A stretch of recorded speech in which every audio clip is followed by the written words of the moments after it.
Hello guys, આપણે આવી ગયા છીએ અહીંયા પાછળ કોતર જાય છે. કોતરવાળું ખેતર છે. આ પણ મવડો જોઈ શકો છો. એની બાજુમાં બે આંબા હતા પણ આંબા કાપી નાખ્યા છે.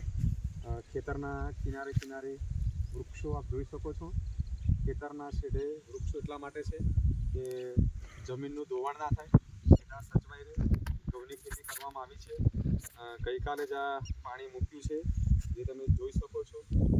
ઘઉંમાંથી જે અવનવી જે વાનગીઓ બને ઘઉંની ખેતીમાંથી, ત્યાં તમે જોઈ શકો છો. હું પોતે ખેડૂત છું. ખેતી અમે જાતે કરીએ છીએ. એ બધી ખેતી તો સરસ મજાની ખેતી ઘઉંની છે.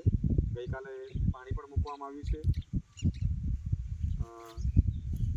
નીલગીરીના ઝાડ છે, બોરડીનું ઝાડ છે, ખજૂરીનું ઝાડ છે. આ બાજુ મવડો છે.